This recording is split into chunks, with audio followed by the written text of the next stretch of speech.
각양각처에서 정말 이 예배를 드리기 위해서 오늘 저녁에 또 번개와 같이 달려와서 또 저녁에 예배도 준비하고 연습도 하고 참 귀한 분들입니다. 그쵸? 네. 네. 아까 박기지 집사님 이렇게 딱 만나가지고 인사를 했는데 좀 살이 찌신 것 같다 이렇게 이야기하니까 티가 작은 거라고 그렇게 이야기하시는데 살이 찌신 것 같은데 요즘 하나님께 은혜를 많이 주셔가지고 영혼이 살찌고 네 할렐루야 영혼이 살찌고 또 육신도 하나님께서 평안하게 하실 줄 믿습니다. 오늘 본문 로마서 8장 5절 6절 7절 8절 9절까지입니다. 우리 방송실에 불 좀 켜주시고요. 뒤에. 자, 우리 5절부터 9절까지 우리 교독하고 마지막 절은 같이 읽도록 하겠습니다. 우리 말씀 한번 띄워주십시오. 네, 같이 교독할게요. 육신을 따르는 자는 육신의 일을, 영을 따르는 자는 영의 일을 생각하나니.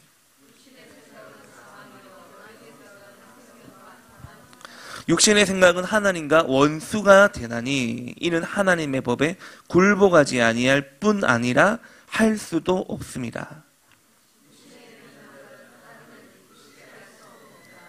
만일 너희 속에 하나님의 영이 거하시면 같이 읽을게요.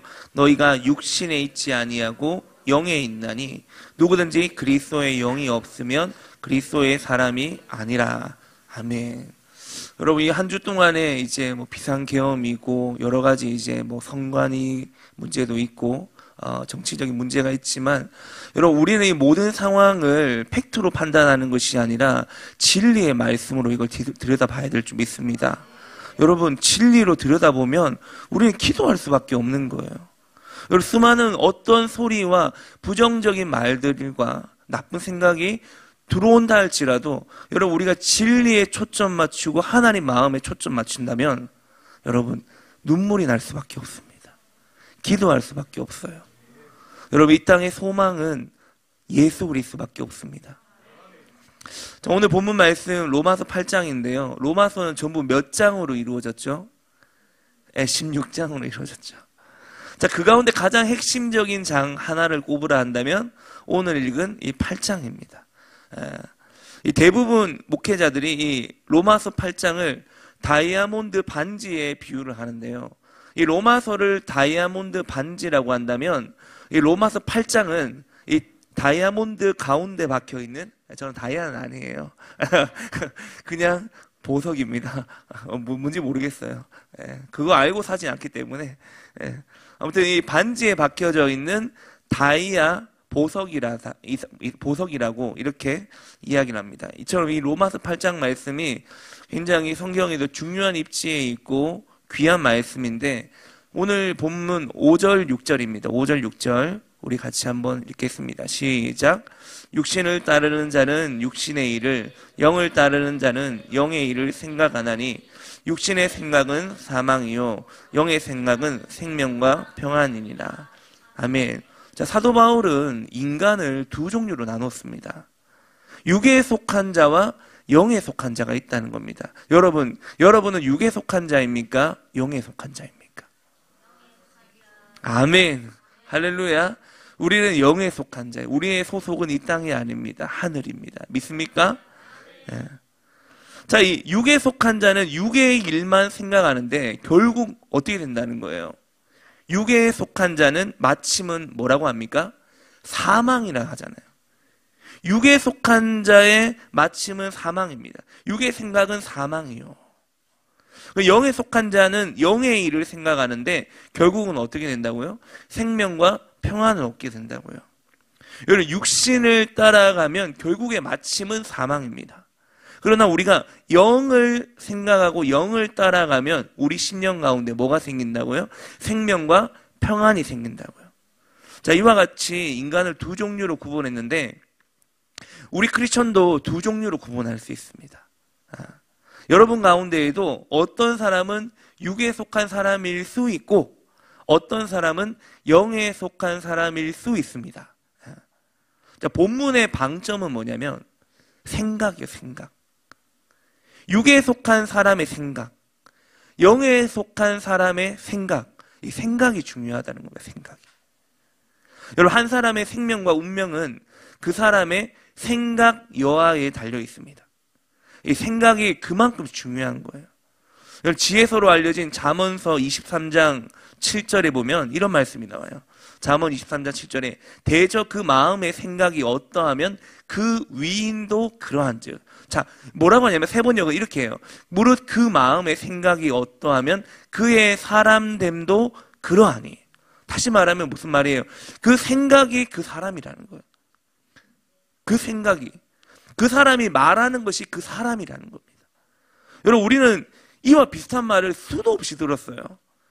여러분, 예수를 믿는 사람이나 믿지 않는 사람들이나 늘 강조하는 얘기 중에 하나가 뭐냐면 생각은 행동을 낳고, 행동은 습관을 낳고, 습관은 인격을 낳고, 인격은 운명을 낳는다는 거. 여러분, 인간의 운명은 어디서 시작하는 거예요? 생각에서 시작한다는 거예요. 우리가 지금 생각하는 그 생각이 우리의 내일을 결정하고 우리의 미래를 결정합니다. 우리가 평상시에 어떤 생각을 하느냐가 중요합니다. 여러분, 되도록이면요, 이 주간에는 언론사 뉴스 보지 마세요. 여러분의 생각이 계속 거기 뺏겨요. 여러분은 진리의 말씀에 반응해야 되고 영을 따라 살아야 되는데 계속적으로 거기에 마음을 쏟게 됩니다. 마음을 뺏기게 된다. 이랬다가 저랬다가 이랬다가 저랬다가. 여러분, 언론사의 보도가 다는 진짜는 아니잖아요. 우리는 진리 가운데 봐야 됩니다. 그래서 여러분, 이 언론사에 뭐라고 하든지 간에 이걸 다 정리하고 여러분, 이 키슬레브월 이 주간 가운데 여러분의 마음을 지키십시오. 여러분, 마음을 어떻게 지킵니까? 여러분, 여러분이 듣는 것을 통해, 보는 것을 통해 여러분이 마음을 지킬 수 있어요. 평상시에 무엇을 여러분 더 가까이 해야 되겠습니까? 우리는 말씀을 가까이 하고 기도해야 되는 것입니다. 키슬레브. 이 레브는 마음이에요. 여러분, 이 주간은요, 이 절기는요, 우리의 마음을 지키는 주간입니다. 근데 이런 일이 빵 터졌어요. 그러면 여러분, 그걸 따라갈 거예요? 우와, 유튜브에 또 이게 떴다. 뉴스 이게 떴다. 이걸 따라갈 거예요? 우리는 마음을 지키고 하나님이 주신 우리의 마음, 우리는 영을 따라가야 되고 진리를 따라가야 되고 이런 상황일수록 기도해야 됩니다.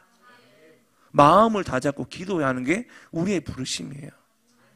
여러분, 그거 하려고 교회가 기도의 집이 되게 하려고 우리가 여기 모였잖아요.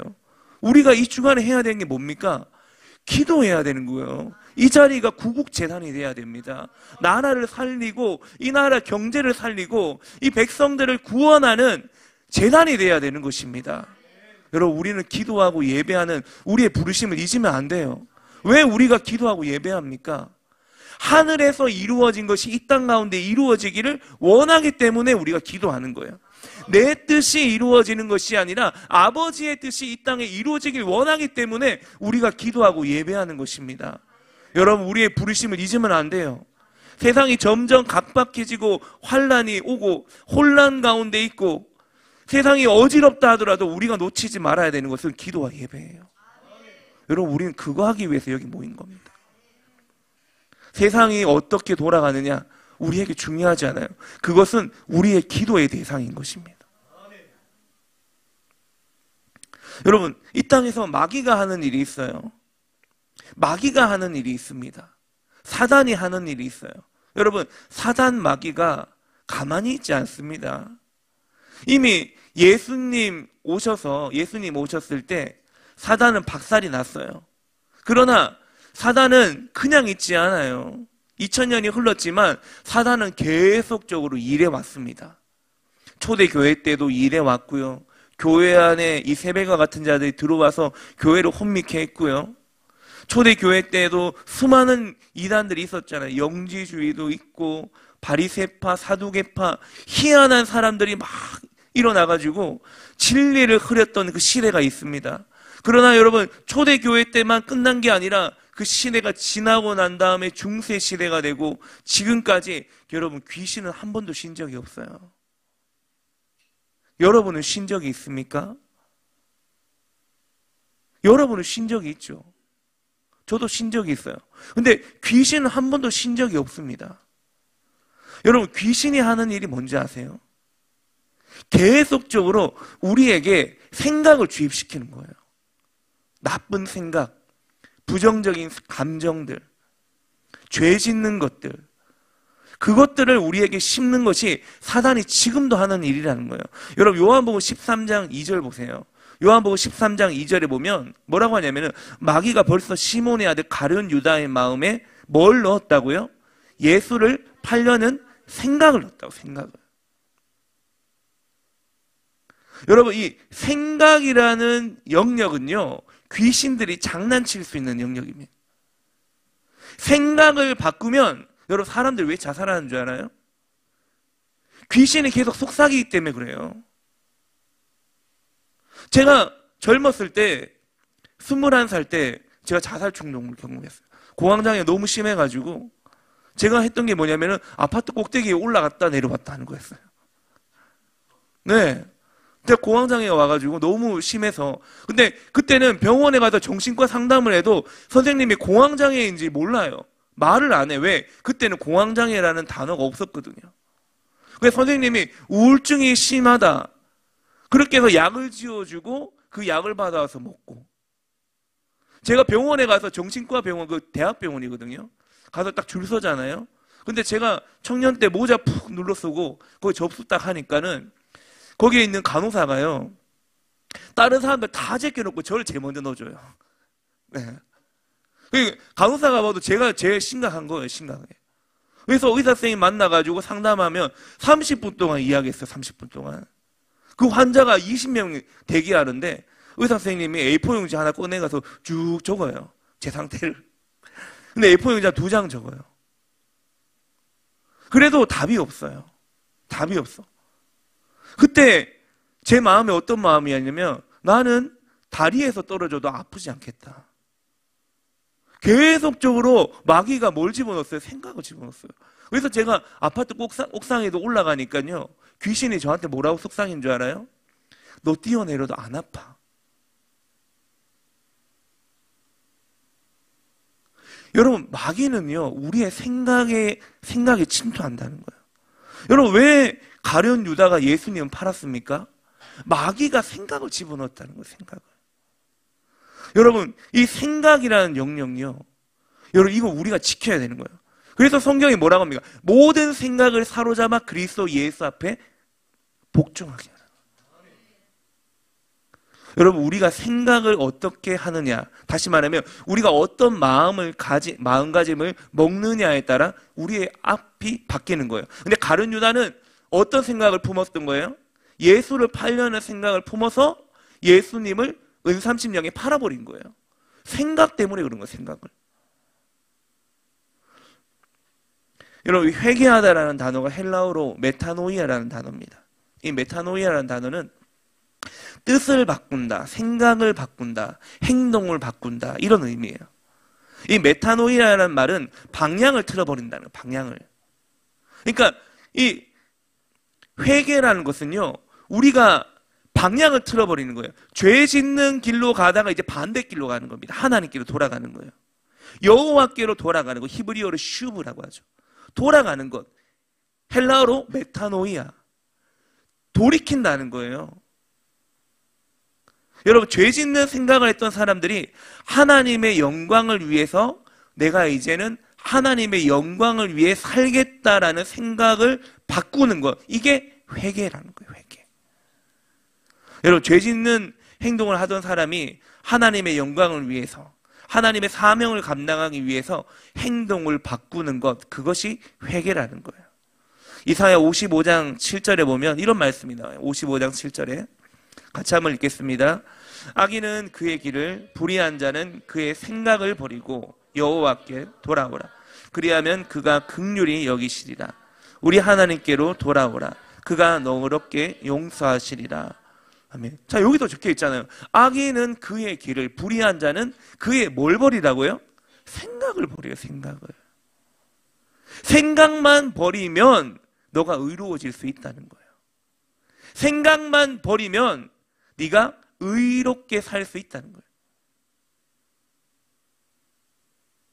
여러분, 우리가 타락한 인간이고 부족한 피조물인데 어떻게 우리 생각이 온전할 수 있습니까? 목사님, 저는요, 별의별 생각이 다 들어요. 저는 5만 가지 생각을 해요. 목사님이 제 생각의 세계를 알아요? 저는요, 하루아침에 눈 뜨면요, 저녁 때까지 생각을 쉼없이 해요. 맞아요. 그리고 제 머릿속에는 나쁜 생각이 오고 가고 세속적인 생각이 내 머리를 스쳐 지나가는데요. 목사님, 우리는 다 부족한 피조물이고 죄인이잖아요. 그런 생각할 수 있는 거 아니에요? 질문할 수 있어요. 여러분, 물론 그 부정적인 생각들이 우리 머리를 스쳐 지나갈 수 있습니다. 예. 내 자의든 타의든 어떤 주변의 환경으로 인해서든 지나갈 수 있어요. 근데 여러분, 종교개혁자 마틴 루터가 이런 말을 했잖아요. 아주 유명한 말인데 뭐라고 했냐면은 새가 머리 위를 지나다닐 수는 있어도 내 머리에 둥지를 틀게 해서는 안 된다. 여러분, 하늘에 나는 새가 제 머리 위를 지나다닙니다. 그죠? 지나다녀요. 근데 어떻게 합니까? 어떻게 할 수 없어요. 지나가면 지나가는 거예요. 새가 지나가다 똥을 싸면은 맞겠죠. 저는 맞거든요. 진짜예요. 네. 너무 화가 났습니다. 왜 집까지 걸어가는데 10분 이상 가야 되는데 새똥이 엄청나게 냄새가 나요. 이쪽으로 이렇게 떨어졌거든요. 너무 기분 나빴어요. 새를 잡아 죽이고 싶은데 어떻게 할 수 없잖아요. 여러분, 새가 머리 위를 지나갈 수 있고 지나가다 똥을 싸면 맞을 수는 있어요. 근데 중요한 건 뭐예요? 그 새가 내 머리에 둥지를 틀게 해서는 안 된다는 거예요. 우리는요, 우리는 불완전한 존재이기 때문에 우리 머릿속에 수많은 나쁜 생각이 지나갈 수 있어요. 그러나 그것을 행동에 옮길 수 있도록 머릿속에 오래 가지고 있지는 말라는 겁니다. 오래 가지고 있지 말라는 거예요. 새가 둥지를 틀듯이 머리에 둥지를 틀도록 하지 말라는 겁니다. 여러분, 탐심과 욕심요. 탐심과 욕심. 이것을요, 내 가슴 속에 오랫동안 품고 있으면요, 결국에 이게 나타나요. 뭘 더 가지려고 하고, 더 욕심을 내게 하려고 하고, 그러면서 자연스럽게 남의 것 훔치려고 하고, 부정한 방법으로. 여러분, 그것이 바로 성경에 나오는 아이성 전투, 아간 사건이잖아요. 아간 사건. 여러분, 마음에 누구나 이 마음에 미움을 오래 품고 있으면요, 살인을 저지르게 됩니다. 성경에 얘가 누가 있습니까? 가인이 있잖아요. 가인이. 인류 첫 번째 살인자 가인. 동생에 대한 미움을 오랫동안 품고 있으니까 어느 날 동생을 죽여버리는 거예요. 그것도 예배 문제로. 희한하지 않습니까? 똑같이 두 명의 형제가 하나님 앞에 제단을 쌓고 예배를 드렸는데 자기 예배는 하나님 앞에 받지 않았다고 동생을 죽였어요. 동생 죽일 일이에요. 돌이키고 회개하고 내 예배가 뭐가 문제가 있는지 돌아봐야 될 일이지. 그리고 마음을 찢고 회개해야 될 일이지. 그 동생 죽일 일입니까? 야, 왜 하나님 네 예배만 받아? 그래서 돌로 쳐 죽일 일이에요? 아니에요, 여러분. 뭐가 문제예요? 평상시에 동생에 대한 미움의 감정이 있었다는 거예요. 생각이 있었다는 거예요. 또 여러분, 음란한 마음을 오랫동안 품고 있으면 이게 또 뭘로 확장됩니까? 간음으로 돼요, 간음으로. 성경에 보면 이제 삼손이 나오죠, 삼손이 이 음란한 마음이 계속 확장되니까 간음이 되는데 결국에는 이 말로가 어떻게 됩니까? 두 눈이 뽑혀져요. 인생이 비참하게 됩니다. 물론 그 마지막에 그가 그 기둥을 뽑아버려가지고 두 눈 뽑힌 채 기둥을 뽑아버려갖고 자기가 살아서 죽였던 사람보다 그날 죽인 자 숫자가 훨씬 더 많았다고 하죠. 물론 마지막에 하나님의 은혜를 주셔서 그런 역사가 있지만 결국에는 시작이 뭐예요? 마음에 어떤 마음을 품고 있었느냐, 그게 그 사람의 결론이 돼버린 거예요. 여러분, 1907년도에 일어난 평양 대부흥운동 다 아시잖아요. 우리 한국교회의 역사적인 날입니다. 그전에도 그 이후에도 없었던 놀라운 부흥. 그러니까 어게인 1907 운동 얼마나 많이 했습니까? 2007년도에 어게인 1907 했는데 부흥이 안 왔어요. 그래서 존 칼빈 탄생 500주년, 종교개혁 500주년 해가지고 또 어떤 퍼포먼스 했는데 또 뭐 큰 일 없었죠, 지금. 여러분, 지금 한국교회에 필요한 건요, 회개입니다. 그리고 부흥이 필요해요. 왜 나라가 이렇게 어지러워집니까? 여러분, 교회가 기도하지 않았기 때문에. 왜 이걸 누구의 탓으로 봅니까? 자기 자신의 탓으로 봐야죠. 교회가 나라와 조국을 위해 기도하지 않았기 때문에. 모든 교회가 깨어있지 않았기 때문에 이 문제를 누군가 한 사람의 어느 정당의 누군가의 문제를 보는 것이 아니라 이 모든 문제는 우리의 문제로 봐야 됩니다. 여러분, 하나님의 교회가 깨어 기도하는데 나라가 이렇게 어지럽겠습니까? 저는 그렇지 않다고 생각해요. 여러분, 우리가 정신 차리고 기도해야 됩니다. 이 평양 대부흥운동 때 중심 인물이 길선주 목사님이에요. 길선주 목사님. 이 길선주 목사님은 예배 드릴 때도 어떤 때는 예배 시간에 막 예배 드리고 있는데 막 고개를 막 이렇게 흔든대요. 그리고 기도할 때도 고개를 막 흔든대요. 뭐 기도할 때 고개 흔드는 사람은 저도 흔들기 때문에. 근데 사람들이 이렇게 질문했대요. 길선주 목사님한테. 목사님은 왜 예배 드릴 때도 고개를 흔들고 기도할 때도 그렇게 고개를 흔드십니까? 어디 편찮으십니까? 이렇게 물어봤대요. 그랬더니 이분이 길선주 목사님 뭐라고 했냐면은 나는 예배 드릴 때 어떤 날에는 괜히 내 머릿속에 나쁜 생각이 스쳐 지나가서 물러가라 이렇게 흔든다는 거예요. 또 기도할 때도 기도하는데 불신앙의 생각이 막 떠오르면 염려가 오고 나쁜 생각들이 오니까 물러가라 이렇게 고개를 흔든다는 거예요. 이게 길선주 목사님의 삶이었대요. 이게. 빌립보서 2장 5절에 보면 너희 안에 이 마음을 품으라 곧 그리스도 예수의 마음이니. 여러분, 우리 안에 품어야 되는 마음은 예수님의 마음이에요. 다시 말하면 이게 뭐냐면은 산상수훈을 말하는 겁니다. 여러분, 심령이 가난한 자, 애통하는 자, 온유한 자, 의에 줄이고 목마른 자, 긍휼히 여기는 자, 마음이 청결한 자, 이걸 말하는 거예요. 우리가 어떤 마음을 품어야 된다고요? 예수의 마음을 품어야 돼요. 그냥 예수님이 평화의 왕으로 이 땅에 그런 차원이 아니라 산상수훈 5장, 6장, 7장에 있는 그 예수님의 삶을 우리가 우리 마음 가운데 심으라는 겁니다. 여러분, 고난이 오고 환난이 오면 뭐 해야 돼요? 예수님만 생각하라는 거예요. 예수님의 십자가만큼 여러분 큰 환난과 고난이 어디 있습니까? 예수님은 십자가를 짊어지셨잖아요. 인간이 짊어질 수 있는 가장 큰 고통을 예수님이 죄 없는데 죄인인 것처럼 덮어 씌워가지고 예수님 십자가 졌잖아요. 근데 예수님은 그 십자가 고난을 이겨냈잖아요.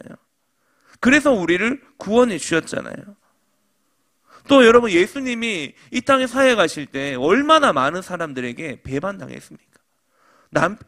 배반당했습니까? 여러분, 우리도 이 땅에 살아갈 때 뭐 가정에서도 배반당할 수 있고 또 회사 부하 직원이나 동료들에게 배반당해서 재산을 축낼 수 있습니다. 여러분, 그럴 때요, 여러분, 우리가 너무 그런 일에 집착하지 말아야 돼요. 왜냐하면 예수님도 배반당하셨기 때문에 우리가 그걸 생각하면서 우리가 이걸 십자가를 지고 이겨내야 돼요. 우리가 그걸 생각하면서 예수님을 생각하면서 우리에게 닥쳐진 고난을 같이 이겨내면 우리도 예수님과 함께 십자가를 지고 가는 거예요. 여러분, 가장 믿었던 재무부 담당 가룟 유다가 배반해서 은 30냥에 예수님 팔아버리잖아요. 여러분, 예수님은 이 땅에서 가진 고초, 인간이 겪을 수 있는 모든 그것들 다 겪었어요. 환난과 모반과 모함과 배신과 뭐 예수님 안 겪은 게 어디 있어요? 예수님이 12 제자들 예수님 십자가 못 박힐 때 누가 남아 있었습니까? 다 도망갔잖아요.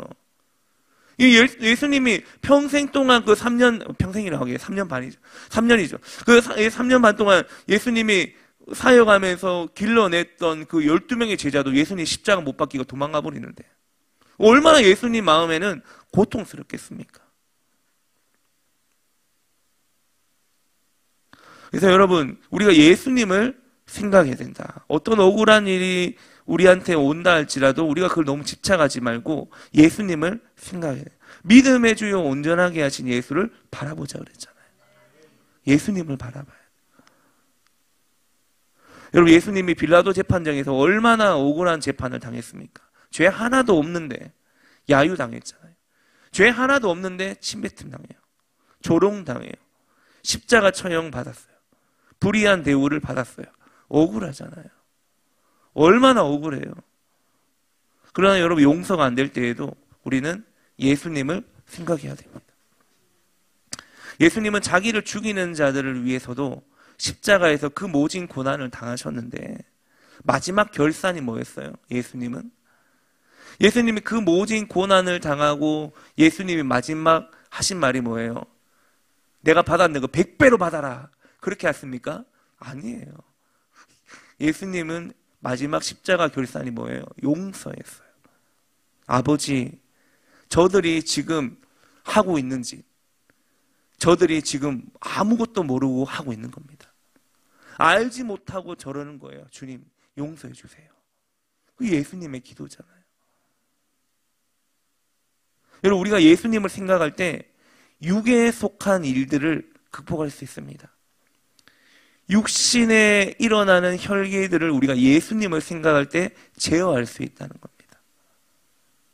여러분, 자칫 이 말을 오해해가지고 그렇다면 목사님, 영에 속한 사람은 항상 교회 와서 기도만 해야 됩니까? 영에 속한 사람은 항상 금식해야 됩니까? 뭐 금식하면 좋죠. 교회 와서 기도하면 좋아요.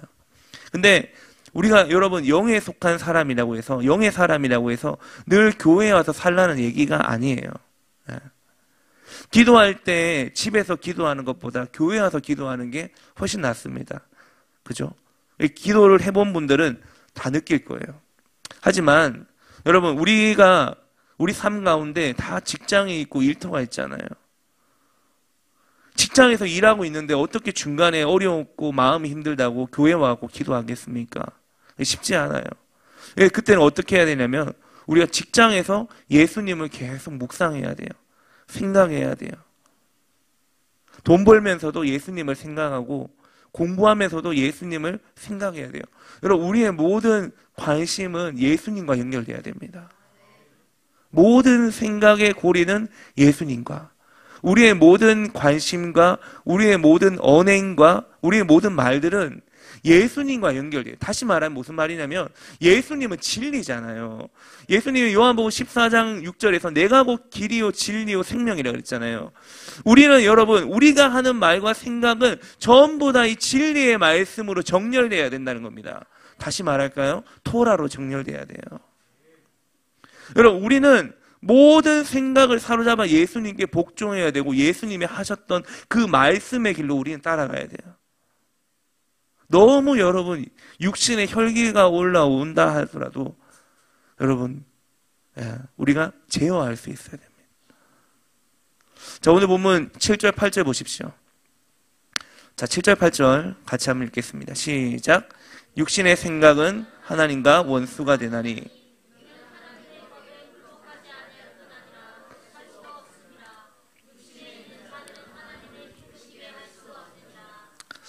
사도 바울은 뭐라고 하냐면 육신의 생각은 어떻게 된다고요? 하나님과 원수가 된다고요. 이 원수가 멀리 있는 게 아니에요, 여러분. 네? 여러분, 원수가 굉장히 멀리 있는 것 같죠? 그렇지 않습니다. 육신의 생각은 하나님과 원수가 된다고 하잖아요. 우리 안에 일어나는 어떤 육적이고 혼적이고 일어나는 쓴뿌리와 어떤 이 모든 우리의 생각을 덮고 우리의 감정을 흩뜨리고 우리의 신앙이 땅에 떨어지게 만드는 어떤 그 모든 것들, 그 육신의 생각이에요. 그건 뭐예요? 원수예요, 원수. 그 원수는 쫓아내야죠.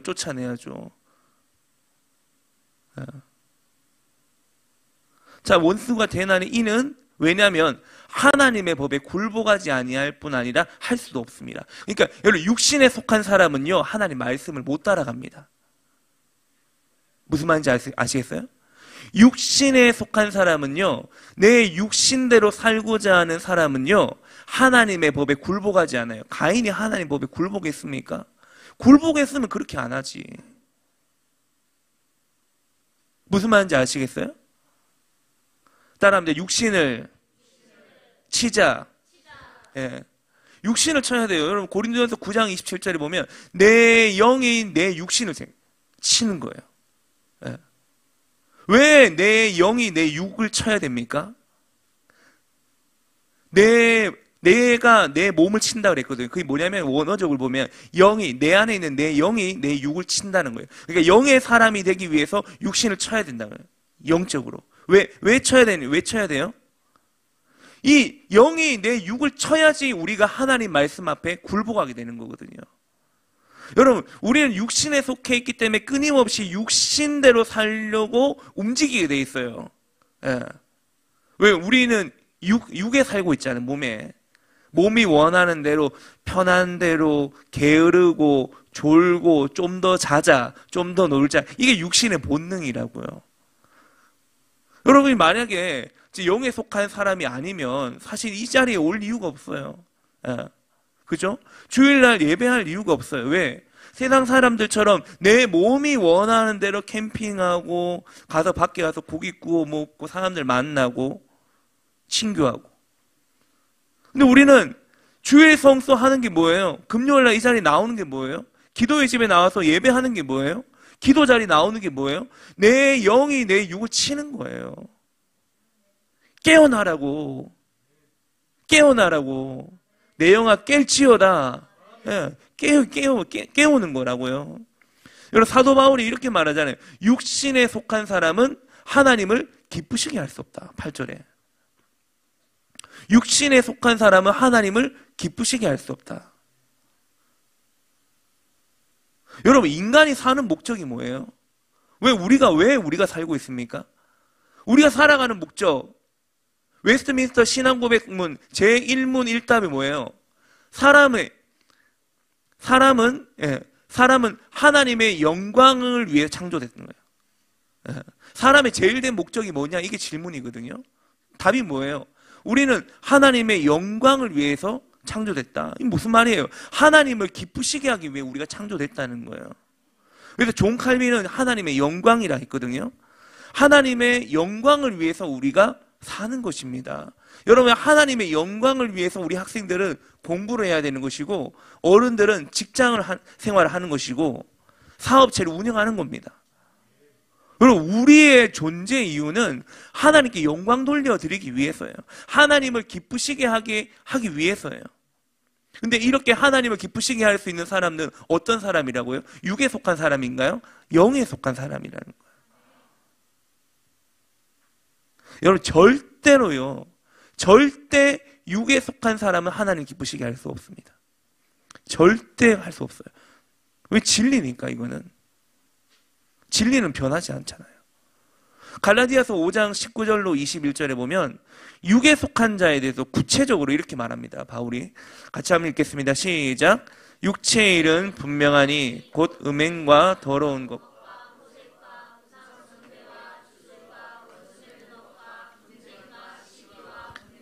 당짓는 것과 분열함과 이단과 투기와 술취함과 방탕함과 또 그와 같은 것들이라. 전에 너희에게 경계한 것 같이 경계하노니 이런 일을 하는 자들은 하나님의 나라를 유업으로 받지 못할 것이요.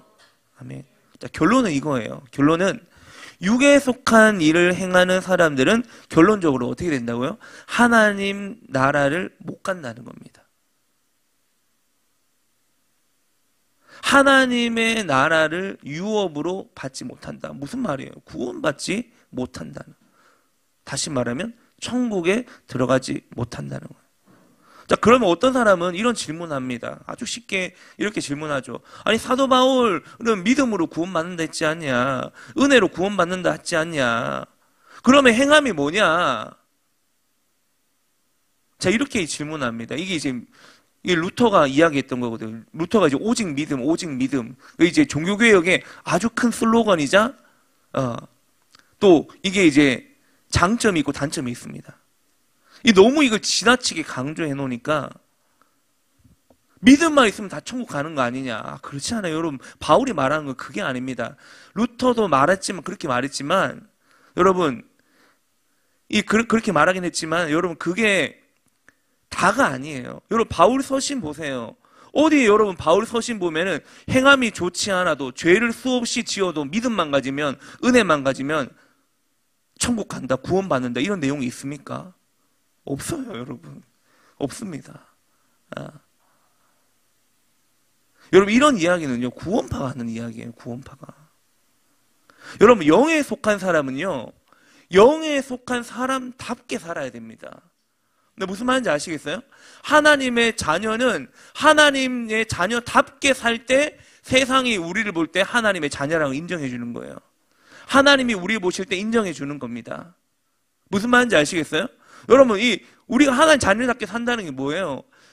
말씀대로 산다는 거예요. 말씀대로. 토라대로 산다는 거예요. 왜 여러분 토라의 말씀을 가지고 쳐서 왜 이 토라 말씀에 정렬되려고 합니까? 말씀의 사람으로 살아가기 위해서 하나님을 기쁘시게 하는 사람으로 살아내기 위해서 우리가 정렬되어지는 거예요. 자, 로마서 8장 9절 보세요. 9절. 8장 9절입니다. 같이 읽게요. 시작.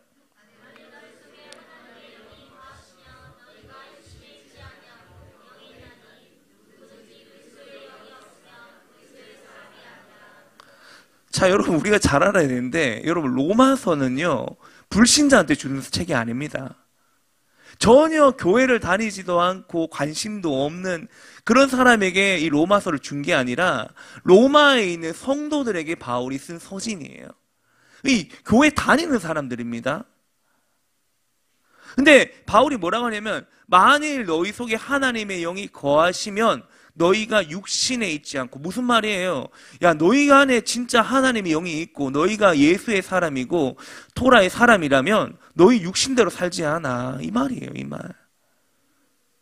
육신에 있지 않고 영에 있나니 누구든지 그리스도의 영이 없으면 그리스도의 사람이 아니니라. 여러분, 그리스도의 영이 있습니까? 또 여러분 그리스도의 사람인 거예요. 바울이 이렇게 말하잖아요. 제가 말한 겁니까? 이 하나님의 영이라는 것은 성령을 말합니다. 이 성령은 성경에서 표현이 다양해요. 여기서는 그리스도의 영이다. 저기서는 하나님의 영이다. 뭐 이렇게 표현합니다. 이게 다 똑같은 거예요. 성령을 표현할 때 표현만 바뀌는 겁니다. 단어를 표현할 때 표현만 바뀌는데, 자, 이것을 바울은 또 다른 용어로 그리스도의 영이라고 했죠. 하나님의 영, 뭐 그리스도의 영. 자, 여러분, 우리는 그리스도의 영의 통치를 받는 사람들입니다. 그렇죠? 성령의 통치를 받는 사람들이에요. 여러분, 사도 바울도 예수님과 유사하게 여러 가지 억울한 일들을 굉장히 많이 당했습니다. 그렇죠? 감옥에도 가고 쫓겨다니기도 하고 모함도 받고 매도 맞고 뭐 별의별 일을 다 겪었어요. 근데 이 바울이요, 한 번은 귀신 들린 여자가 있었어요. 근데 이 귀신 들린 여자가 이제 돈을 벌었거든요. 막 이 사람들한테 예언도 이거 점도 쳐주고 막 이렇게 하면서 이제 막 돈을 버는 이런 사람인데, 사도 바울이 보니까 너무 불쌍한 거예요. 귀신 들려갖고 저렇게 귀신한테 쓰임 받으니까. 그래서 사도 바울이 귀신을 쫓아버렸잖아요. 여러분, 귀신을 쫓은 건 좋은 거예요, 나쁜 거예요? 좋은 거잖아요. 맞아요, 아니에요? 네, 좋은 거예요. 근데 사도 바울이 귀신을 쫓았는데 결과가 어떻게 됐어요? 귀신을 쫓았는데 감옥에 갔어요. 사도 바울이. 사도 바울은 여러분 죄 짓고 감옥에 간 게 아니고요, 좋은 일하고 억울하게 감옥에 들어갔어요. 그래서 감옥에 들어가가지고 내가 부끄러울 것이 뭐가 있나, 그러면서 사도 바울이 뭐 했어요? 감옥에서 성경 보면서 기도하고 찬송했다고 하잖아요. 성경에 뭐라고? 기도하고 찬송했다.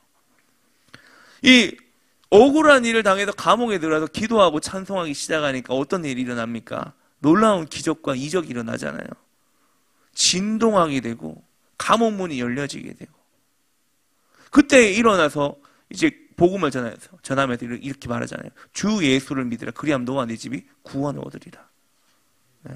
그 역사가 그 환경 가운데 일어나잖아요. 여러분, 이 영에 속한 사람은요, 영에 속한 사람, 하나님의 자녀는요, 이런 거예요. 성령으로 사는 사람들은, 영에 속한 사람들은, 사는 사람들은 어떤 환경 속에서도 기도하고 찬송하는 겁니다. 여러분, 우리는 기도하고 찬송해야 돼요. 어떤 상황이 와도. 여러분, 찬송하는 사람들에게 절대 걱정이 공존할 수 없어요. 여러분, 찬송하면서 무슨 걱정이 공존하겠습니까? 계속 찬양해 보세요. 계속 찬양하고 하나님을 예배해 보세요. 여러분, 걱정이 옵니까? 주님의 임재가 오잖아요. 여러분, 영의 생각은 생명과 평안이잖아요. 우리가 계속적으로 하나님을 예배하고 찬양하면 하나님 우리에게 뭘 주십니까? 걱정을 싼더미처럼 주십니까? 아니에요. 우리 마음 가운데 생명과 평안을 주신다고요. 그래서 여러분, 우리가 이 주님을 찬양하고 주님을 예배하는 것이 귀한 것입니다. 얼마 전에 제가 장애인 판사의 효도라는 글을 읽게 됐어요. 장애인 판사의 효도라는 글인데, 이 글을 보니까 이런 내용이 있어요. 충청북도 제천 출신의 어떤 판사 한 분의 간증인데, 이 판사님이 어릴 때 어려운 가정에서 자랐어요. 나이도 되게 많으신데, 이분이 이제 농사꾼의 아들로 태어났습니다. 근데 뭐 이분의 나이로 보면은 이 어른들은 대부분 이제 부모님들이 다 농경사회 출신이기 때문에 다 농사 지으셨죠. 근데 이 농사꾼의 아들로 태어났는데 아버지가 도박을 그렇게 좋아하셨대요. 도박을. 그래서 술 취해서 도박을 정말 많이 하셨대요. 옛날에 시골에는요, 가을에 농사 추수 다 하고 나면은 겨울에 농한기가 오잖아요. 농한기가 오면 뭐 합니까? 도박을 합니다. 여러분, 혹시 농촌에 자라신 분 아십니까? 도박을 하죠. 예, 어른들이 모여갖고, 저희 외할아버지도 저희 외할아버지가 농사를 지으셨거든요. 경주에 제가 저번에 말씀드렸잖아요. 땅이 되게 많았는데, 어머니 여자라서 하나도 안 물려주고, 아들한테만 다 물려줬다고. 근데 저희 외할아버지도 제가 어릴 때 보니까, 외할아버지가 봄, 여름, 가을까지는 열심히 농사 지어요. 근데 겨울 되면 할 게 없어요. 그래 할아버지가 노름하러 가시든지 아니면 저 데리고 어디 갔냐면은 고기 잡으러 갔어요. 겨울에. 여러분, 겨울에 고기 잡아보셨어요? 강에 가가지고. 할아버지가 저 데리고 고기 잡으러 가는데 할아버지가 그래요. 야, 나무나 저기 가고 한마 하나 챙겨와라 이러는 거예요. 그래서 제가 초등학교 2, 3학년 때 못 들어요. 겨우 막 끄집고 와요. 끄집고 들고 오면 할아버지를 한 손으로 뜩 들어요. 할아버지 덩치도 엄청 좋고 힘도 엄청 세셨거든요. 그러니까 외할아버지가 제가 그 외갓집에서는 아들로서는 제가 처음이었어요. 그러니까 외할아버지가 굉장히 귀하게 하셔가지고 예뻐하셨거든요. 그래서 저를 많이 데리고 다니셨어요. 그래서 막 노름하는 데 데려가시고 뭐 아무튼 많이 데려갔어요. 그 외할아버지 노름하시면 저 밖에서 개하고 놀고 토끼하고 놀고 막 이렇게 했거든요. 근데 할아버지가 한마를 딱 들고 가면 그 작은 산이 있었어요. 작은 산을 딱 지나면 거기 강인데 거기 경주는 형산강이죠. 근데 이 바위들이랑 막 돌들이 많이 있어요. 큰 것들이. 그러면은 겨울에 고기 어떻게 잡죠? 그 한마를 들고 갖고 그 바위를 찍어버립니다. 바위를 찍잖아요. 그러면은요, 고기가 기절해서 떠요. 물에 떠. 아세요? 물에 떠요. 뜨면은 나무나 저거 다 건져라 이래요. 그럼 외할아버지 제가 잠자리채 들고 가거든요. 그 외할아버지 쓰는 게 있어요. 그 잠자리채 가져가갖고 고기를 막 떠요. 그러면 희한하게 고기가 막 올라옵니다. 막 벌겋게 입에 피 흘리면서 올라와요. 외할아버지가 그 한마를 가지고 막 바위를 막 때립니다. 예. 때리면은 또 고기 막 올라오면 또 제가 또 가서 건지고 그거 가지고 가면은 매운탕 끓여 먹는 거예요. 그렇게 했거든요. 예, 어릴 때. 그게 어른들이 예전에 농경사회다 보니까 겨울에 할 게 없어가지고 도박판 벌이고 이렇게 했는데 이분이 어릴 때 아버지가 어느 날 도박판을 가가지고 화투를 치고 돈을 다 잃어버렸대요. 다 잃어버리고. 근데 이 내용을 보니까 이 아버지가 이 도박을 너무 좋아해가지고 이 도박에 쓴 돈이 논도 팔고 밭도 팔고 마지막에는 집도 팔고. 그래서 그때 자기 어릴 때 살았던 집은 전세라고 하더라고요. 그래서 어머니는 예수님, 그런데 감사하게도 아버지는 도박에 빠졌는데 어머니가 그렇게 독실했대요. 그러니까 어머니가 그렇게 독실하게 예수님을 잘 믿어서 아버지가 막 그렇게 하더라도 불평하지 않고 그 남은 가족들 먹여 살리기 위해서 삭바느질해서 집안 식구를 먹여 살렸대요. 그런데 아버지가 또 도박장에 가갖고 돈을 잃고 술 먹고 집에 왔는데 홧김에 어머니한테 그랬답니다. 있는 돈 다 내놔라. 내가 돈 다 따고 그랬다. 근데 이제 논도 팔고 밭도 팔고 집도 팔았으니까 돈이 있겠어요. 돈이 없는 거예요. 그래서 어머니가 내가 무슨 돈이 있냐. 그래서 이렇게 티격태격하면서 이제 싸움이 일어난 거예요. 가족 이제 남편하고 싸움이 일어났는데 남편이 분노를 못 참아서 안방에 자고 있던 아들을 번쩍 들어서 마루로 던져버렸대요. 그게 그 판사님이에요. 던져져 버려서 자기가 어릴 때 다리가 부러졌는데 제대로 치료받지 못해서 장애인이 된 거예요. 근데 이분이 장애인이 되니까 친구들하고 이제 어릴 때 다쳐놓으니까 성장기에 친구들하고 교제도 못하고 놀지도 못하고 운동도 못했다는 거예요. 그래서 이분이 할 수 있었는 게 뭐냐면은 집에 앉아도 그냥 책 보고 공부하는 것밖에 없었대요. 그리고 성경 읽는 것밖에 없었대요. 이분은 어쩔 수 없이 할 수 있는 게 책 보고 성경 보는 것밖에 없어서 그렇게 책 보고 성경을 봤는데 어느 날 시험을 치니까 1등이 되는 거예요. 그래서 인류대학에 들어가게 됐어요. 사법고시를 패스해서 판사가 됐어요. 그렇게 판사가 된 뒤에 자신을 장애인 되게 만든 그 아버지에게 괘씸한 생각이 들어서 보복을 하게 될 줄 알았대요. 그런데 이 판사님은 자신을 장애인 만든 아버지를 용서하고 국내 관광을 다녔답니다. 아버지를 원망할 수도 있는데 관광을 다니고 그리고 아버지가 외국에 다녀오시라고 여행 비용도 내줬다라는 거예요. 뭐 이런 이제 내용입니다. 전화 위복이 됐는데 제가 이 이야기를 좀 읽으면서 과연 나라면 어떻게 할까? 과연 나라면 어떻게 할까라는 생각을 해봤어요. 여러분 저는 이 판사처럼 할 수 있을까? 그 아버지가 술김에 화가 나가지고 자기를 던져서 자기가 장애인이 됐어요.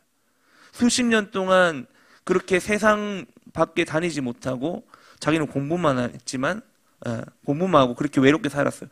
그 20년이라는 시간이 얼마나 외롭겠어요. 힘들었겠어요. 근데 그 기간 동안에 책 읽고 공부하고 성경 읽으면서 그러니까 다시 말하면 주님 붙잡았다는 거죠. 이제 어머니의 기도로 말미암아 주님 붙잡고 그렇게 살면서 나중에 시간이 지나서 자기의 판사가 되니까 아버지를 원망하게 될 줄 알았는데 용서가 되더라는 거예요. 용서가. 그래서 아버지를 모시고 관광도 다니고 해외여행 다니시라고 돈도 드리고. 여러분 이분은 결정적인 건 이렇게 할 수 있는 건 뭐예요? 생각을 바꿨다는 생각을. 그럼에도 불구하고 나의 아버지를 내가 사랑해야 되고 예수님의 십자가의 사랑으로 용서해야 되고 아버지를 품어드려야 되고 그 생각을 먹었다는 거예요. 결국에는 그 생각이 이 사람으로 하여금 판사가 되게 하고 위대한 사람으로 만들어지게 되었다는 겁니다. 여러분 이 크리스천들 안에서 이런 간증들이 얼마나 많이 있어요. 얼마나 많이 있습니까? 예전에 그 강용호 박사 같은 분들 있잖아요. 맹인 어릴 때 다쳐갖고 눈이 다쳐가지고 맹인이 되고 동생도 죽고 누나도 죽고 그렇게 외롭게 살다가 미국에서 백악관에서 거기 이제 고위직에 앉게 되잖아요. 그분의 쓴 책 제목이 뭐예요? 우리가 오르지 못할 산은 없다는 거예요. 우리가 우리의 생각만 고치면 우리가 오르지 못할 산은 없다는 거예요.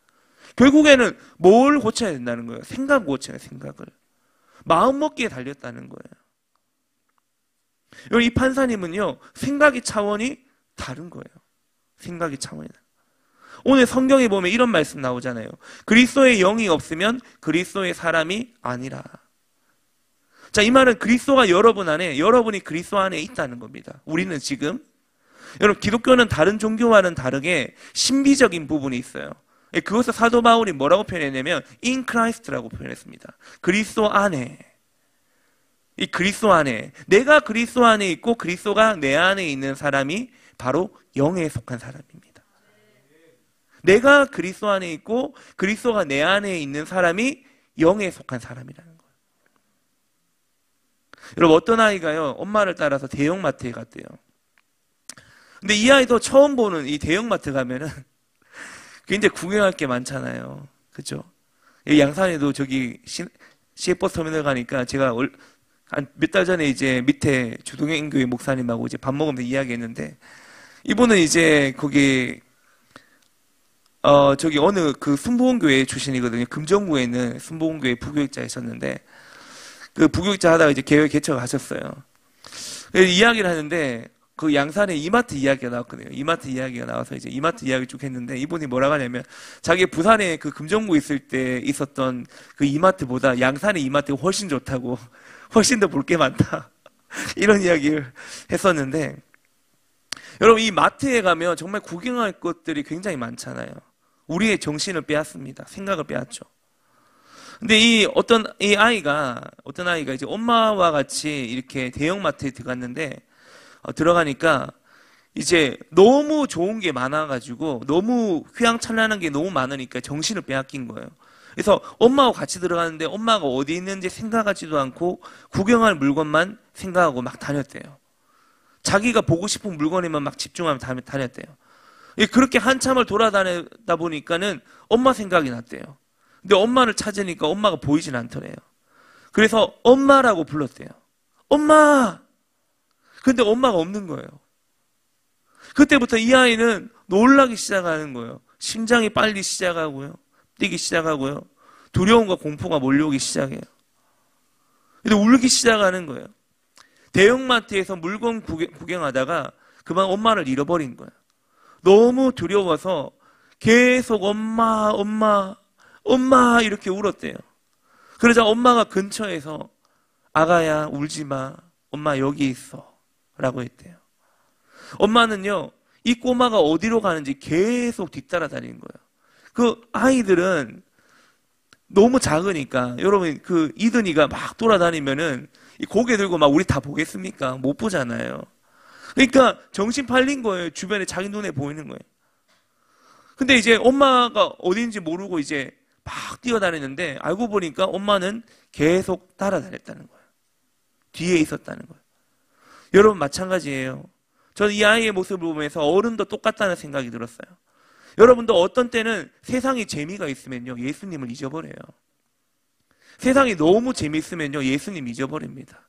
하나님 잊어버려요. 그리고요, 막 돌아다녀요. 세상을 막 돌아다닙니다. 그러다가 위험에 처하게 되고 어려움에 처하게 되면 그때 뭐합니까? 기도합니다. 세상을 정신없이 막 돌아다니다가 내가 원하는 거, 육신이 원하고 재미있는 거, 보기 휘황찬란한 거, 여기 마음 빼앗겨서 막 돌아다니다가 나중에 위험한 일을 겪게 되면은 그때서야 하나님을 찾아요. 아버지 이렇게 찾습니다. 예수님을 찾아요. 여러분, 성숙한 사람은요, 어린아이의 일을 버린다 그랬잖아요. 바울이 그랬잖아요. 성숙한 사람은 어린아이의 일을 버리노라. 여러분, 어른이 되어 세상 일이 잘 되어도 하나님을 찾아야 돼요. 예수님을 찾아야 됩니다. 여러분, 어려운 일 있을 때만 예수님 찾지 마세요. 어려운 일 있을 때만 하나님을 믿지 마시기 바랍니다. 여러분, 세상에서 잘 될 때도 거기에 완전히 몰입하지 말고 하나님과 가까이 하세요. 하나님과 교제하라는 겁니다. 하나님과. 자, 마지막으로 이 미국의 해럴드 피켓이라는 목사님이 쓴 교회 성장의 원리라는 책이 있는데, 이 목사님이 이런 간증을 했어요. 자, 요거 읽어드리고 이제 기도할게요. 이 목사님이, 해럴드 피켓 목사님이 사역을 하다가 교인 가운데 존이라는 사람이 있었어요. 이 사람이 이제 청년부 때부터 목사님이 잘 케어했던, 제자 훈련했던 형제였어요. 아주 모범적인 신앙인으로 잘 자랐어요. 존은 대학을 졸업하고 나서 자기 전공을 살려서 사업을 시작했는데, 처음에 사업을 시작할 때 직원이 3명이었대요. 잘했죠. 그리고 계엄 예배를 드리기 위해 목사님을 초청했는데, 해럴드 목사님이 그 계엄 예배에 가가지고 이 청년 때부터 제자 훈련을 시켰으니까 얼마나 이 애정이 가겠어요. 그래서 이 청년의 그 사업체 가서 이 목사님이 엄청나게 쏟아부었답니다. 축복 기도를 쏟아부었대요. 그렇게 축복해주고 기도해주니까 그 사업체가 복을 받기 시작합니다. 직원이 늘어나기 시작해요. 5명이 10명이 되고 10명이 30명이 되고 30명이 50명, 어느 순간에 100명 정도 되면서 이 회사 규모가 크면서 국제적인 사업이 되는 거예요. 자, 거기까지는 정말 좋아요. 참 좋았어요. 근데 직원을 100명 이상 거느리고 국제적인 사업을 하다 보니까 툭하면 이 청년이 출장 간다고 교회를 빼먹는 거예요. 한 달에 한 번 나오고 어떤 때는 2달에 한 번 나오고, 그렇게 주일 성수를 잘하던 청년이 사업이 잘 되니까 주일 성수를 안 하기 시작하는 거예요. 그리고 옛날에는 11조도 꼬박꼬박 잘하고 잘했는데 어느 순간에 11조도 제대로 안 하는 거예요. 너무 답답해서 목사님이, 야, 내가 그 청년 시절에 그렇게 제자 양육했던 그 존은 어디에 갔나? 이런 생각이 막 들더라는 거예요. 직원 10명을 두고 사업할 때는 그 성실했던 존이 어디로 갔나? 그래서 이 헤럴드 목사님이 하나님이 마음에 감동을 주셔서 신방을 갔대요. 그리고 이 청년을 만나서, 존, 너 도대체 어떻게 된 일이냐? 너 예전에 그렇게 믿음 생활 잘했던 그 존이 지금 어떻게 된 일이야? 그죠? 이 존이요, 이렇게 말하는 거예요. 목사님, 이 사업체가 너무 잘 되니까요, 해외 출장이 너무 많아져요. 그래, 너무 바빠요. 그래서 주일 성수 할 시간이 없어요. 그냥 비행기에서 잠깐 기도해요. 뭐 이렇게 이야기하는 거예요. 그리고 목사님, 저 옛날에는요 11조 떼는 게 정말 쉬웠어요. 왜냐하면 수입이 얼마 안 됐잖아요. 근데 지금은 수입이 많아지니까 솔직히 떼기가 너무 힘이 들어요 라고 하는 거예요. 그리고 굳이 11조를 해야 됩니까? 라고 묻는 거예요. 이렇게 목사님께 따지고 덤비는 거예요. 목사님, 적당히 하면 되지, 생활비에서 적당히 떼면 되지, 그거 다 해야 돼요? 이렇게 묻는 거예요. 목사님의 마음에 너무 근심이 된 거예요. 야, 내가 오늘 신방 왔는데 이 친구가 이렇게 이야기를 해. 근데 내가 무슨 말을 하고 어떤 설교를 해도 이 친구 마음에 들어갈까? 그래서 목사님이요, 설교도 안 하고 그냥 존 손잡고 기도하자 그랬어요. 그래서 이 목사님이 손을 붙잡고 기도하기 시작합니다. 뭐라고 기도하냐면, 기도문 이래요. 하나님, 옛날에 존은 참 성실했습니다. 직원이 10명이었을 때는 주일 성수 꼬박꼬박 했고요, 겸손했고요, 11조도 꼬박꼬박 했습니다. 근데 직원이 30명, 50명, 100명이 되고 큰 사업가가 되니까 주일 성수도 안 하고 11조를 왜 하냐고 달려듭니다. 주님, 제가 이제 기도를 바꾸겠습니다. 직원을 50명으로 줄여주세요. 아니요, 주님, 50명이 너무 많아요. 30명으로 줄여주세요. 아니요, 주님, 30명도 너무 많습니다. 10명으로 줄여주세요. 그때가 제일 좋았던 것 같습니다. 이렇게 기도하고 예수님 이름으로 기도를 마치려고 했어요. 예수님 이름으로. 예수님 이름으로 이렇게 목사님 말을 하니까 그제서야 존이 뭐라고 하냐면은, 목사님, 그만하세요. 예수님 이름으로 기도합니다라고 하면 끝이 나잖아요. 그 목사님, 그만하세요. 이삭이 야곱을 한번 축복 기도하고 난 후에 그걸 바꿀 수 없었잖아요. 여러분, 한번 기도하면 끝나는 거예요. 이 청년이 갑자기 그게 번뜩 떠올랐는지 목사님께, 목사님, 기도 그만하세요. 목사님의 기도를 멈췄어요. 그리고 이 청년이 뭐라고 했는지 알아요? 목사님, 제가 잘못했습니다. 원상복귀 시켜주세요. 목사님, 제가 잘못했어요. 원상복귀 시켜주세요. 너 다시금 이제 신앙생활 주일 성수 열심히 할 거야? 11조 열심히 하고 교회를 열심히 섬길 거야? 네, 목사님. 제가 그렇게 목사님 말씀대로 예전의 존으로, 목사님께 제자 훈련 받았던 존으로 돌아가겠습니다. 그 서약을 받고 목사님이 다시 기도를 시작합니다. 하나님, 직원이 50명으로 다시 되고 직원이 100명이 되게 하시고 직원이 200명이 되어도 주일 성수 잘하고 11조 잘하는 자로 세워지게 해주세요 라고 기도했다는 거예요. 그러자 존이 크게 아멘 했다고 합니다. 여러분, 이 이야기는 헤럴드 목사님 목회에서만 경험할 수 있는 이야기가 아니에요. 우리 주변에서도 이런 이야기를 찾아볼 수 있어요. 여러분, 이런 이야기는 누구에게나 일어날 수 있는 일입니다. 어려울 때는 영에 속한 사람이었는데요, 잘 되고 나니까 자꾸 세상에 속하는 거예요. 자꾸 세상에 돌아가고 육에 속한 사람이 되는 거예요. 교회를 멀리하는 거예요. 하나님 멀리하는 거예요. 여러분, 그러면 안 돼요. 여러분, 육에 속한 사람이 되지 말고 영에 속한 사람으로 사시길 축원합니다. 여러분, 영에 속한 사람이 돼야 돼요. 우리는 잘 될 때나 부할 때나 가난할 때나 부할 때나 여러분, 우리는 주님께 속해야 됩니다. 우리 영의 사람이 돼야 돼요. 하나님을 가까이 해야 돼요. 신앙을 다부지게 잡고 교회 중심으로 살아야 돼요. 여러분, 영에 속한 사람은요, 어디를 가도요, 야곱처럼 떠돌아다녀도, 여러분, 야곱이 그 떠돌아다니면서 돌베개 베고 잤지만은 하나님이 함께 하시잖아요. 여러분, 마른 덜판에 있다 할지라도, 황량한 광야에 있다 할지라도 주님이 함께 하시면요, 형통하게 되는 것입니다. 여러분, 우리의 초점은 주님이에요. 영의 사람이 된다는 말은 또 다른 말로 토라의 사람이 된다는 거예요. 말씀의 사람이 된다는 거예요. 여러분, 우리는요, 말씀과 성령을 붙잡고 영의 사람으로 온전히 살아가야 됩니다. 여러분, 이것이 바로 우리가 가야 될 길입니다. 예배팀 올라와 주십시오. 여러분, 지금 나라가 여러 가지로 어지러워요. 그러나 여러분, 우리는 중심을 잃으면 안 됩니다. 우리의 부르심을 놓치면 안 돼요. 여러분, 환난이 있고 어려움이 있다고 해서 부르심을 놓쳐버리면 모든 걸 다 잃어버리는 거예요. 여러분, 우리는 이 땅에 속한 사람이 아니라 하늘에 속한 자라는 것을 잊지 말아야 돼요. 우린 육에 속한 사람이 아니에요. 영의 사람입니다. 믿습니까? 영의 사람은 영의 사람이 사는 방식대로 살아야 되는 거예요. 세상 사람들하고 똑같이 살아서 복을 받는 게 아니에요. 여러분, 우리는 영의 원리를 따라서 하나님 말씀의 원리를 따라 살 때 우리에게 복이 주어지는 것입니다. 여러분, 우리 이 시간에 함께 찬양하기 원하는데요, 여러분, 우리가 이 시간 가운데, 이 혼란과 환난과 이 여러 가지 어려운 시간 가운데 우리가 잠잠하게 우리가 주님을 바라보며 우리의 모든 고백이 바로 예수 그리스도 한 분만을 우리가 높여드리기 원합니다. 우리가 그런 마음을 가지고 우리 같이 함께 일어나서 우리 이 찬양을 같이 함께 불렀으면 좋겠습니다. 나의 영혼이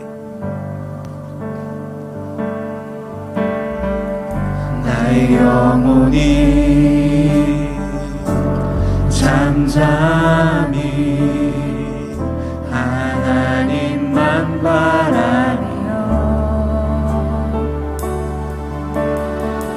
나의 구원이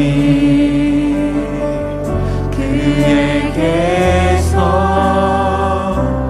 나는도다. 나의 영혼이 간절히 나의 영혼이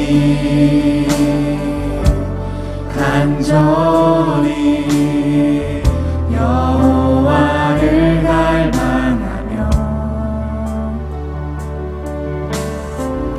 나의 입술이 여호와를 찬양하리. 나의 영혼아 잠잠히 하나님만 바라라. 나의 영혼아 잠잠히 하나님만 바라라. 나의 소망이 저에게서 나는도다. 오직 주만이 나의 반석 나의 구원이시니.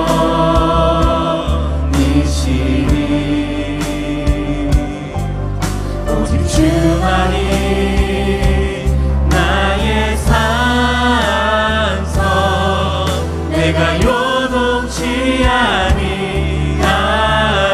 오직 주만이 오직 주만이 나의 반석 나의 구원이시니.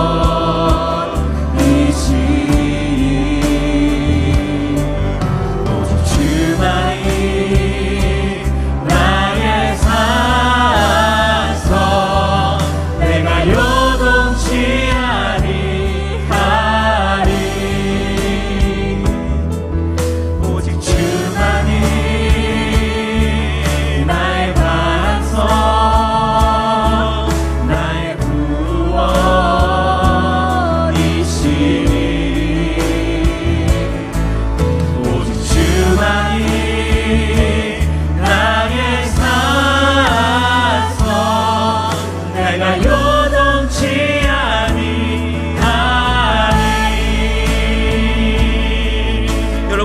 시간에 함께 기도하실 때 하나님, 우리의 혼과 육에 있는 육신의 생각들을 이 시간 예수 그리스도의 보혈로 씻어주십시오. 예수 그리스도의 육신의 생각이 제거될지어다. 하나님 아버지, 우리는 영에 속한 사람입니다. 하나님, 우리의 영의 생각으로 살기를 원합니다. 하나님, 성령이 주시는 생각으로 우리 생각 가운데 가득 채워지게 하여 주시옵소서. 육신의 생각을 버리고 영의 생각으로 살아가는 지혜와 분별력을 더하여 주시옵소서. 주님, 우리 안에 하나님과 원수된 육신의 생각들이 있다면 이 모든 것들을 우리가 벗어버리기를 원합니다. 그리고 하나님, 우리가 새로운 옷을 입기를 원합니다. 그래서 하나님과 연합되어지기를 원합니다. 하나님 아버지, 우리 마음 가운데, 우리 중심 가운데 이 토라의 말씀의 기쁨으로 순종하는 그 마음을 우리에게 부어주시옵소서. 여러분이 다 함께 두 손 들고 하나님 아버지, 우리는 영에 속한 생각을 하며 하나님 말씀의 기쁨으로 순종하는 마음이 우리 안에 깊이 부어지게 해달라고 다 함께 주여 한번 외치고 기도하겠습니다. 주여, 주여,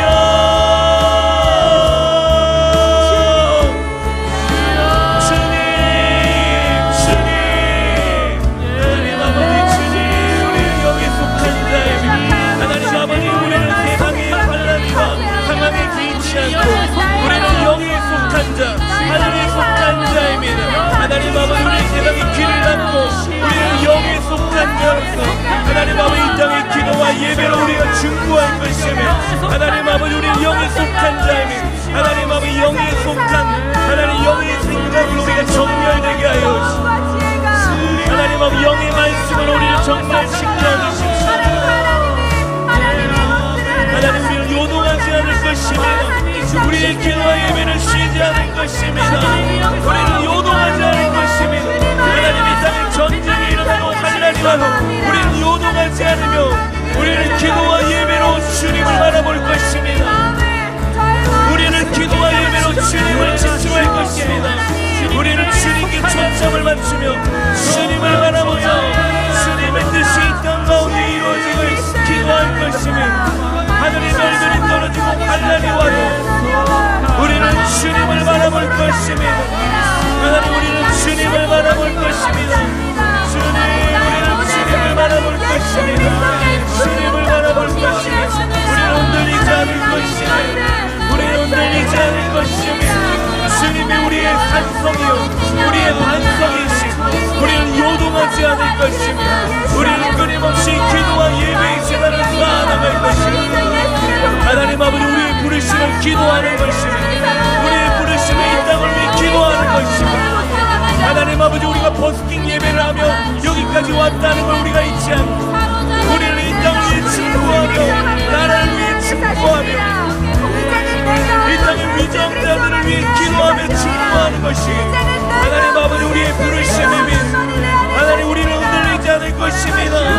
주님, 이런 상황 가운데도 주님, 야곱에게 주님이 베델이라고 이름을 부르시며 하나님의 집이라고, 돌베개가 하나님의 집이라고 선포하신 것처럼 하나님 아버지, 주님, 우리가 이런 환경 가운데도 우리의 기도와 예배를 놓치지 않을 것입니다. 우리는 요동하지 않으리라. 우리는 흔들리지 않으리라.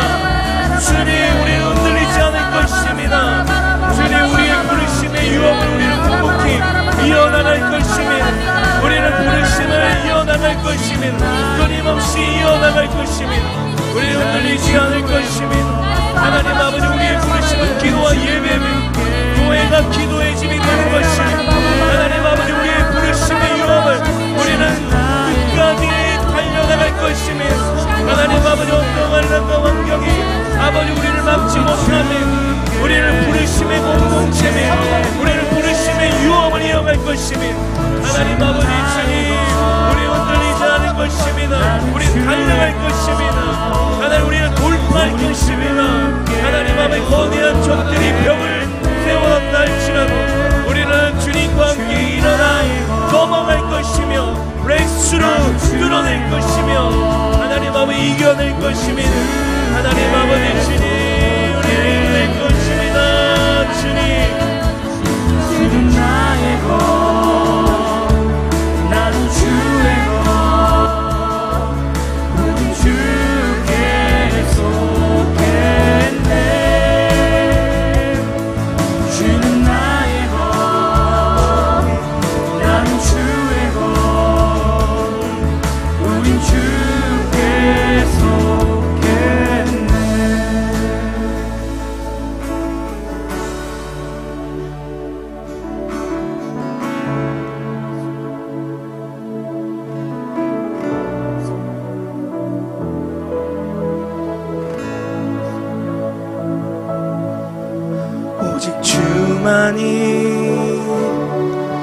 나의 반석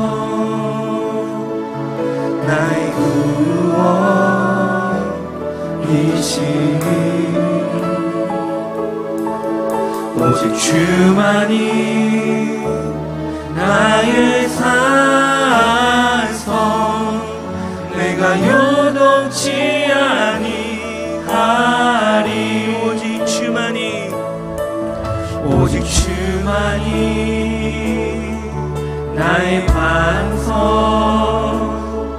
나의 구원이시니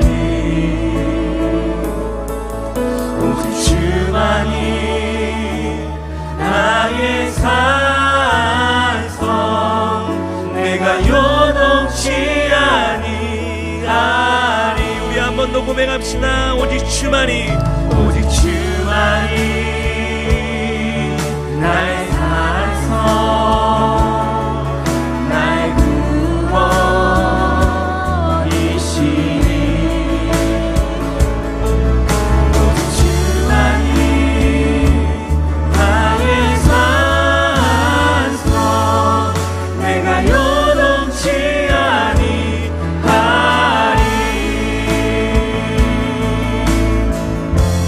나의 구원 나의 영광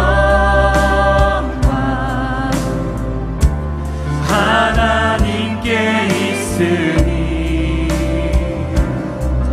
내 힘에 반석과 피난처 되시네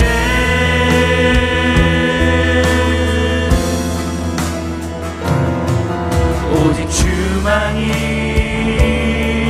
나의 반석 나의 구원이시니 오직 주만이 나의 산성 내가 요동치 아니하리 오직 주만이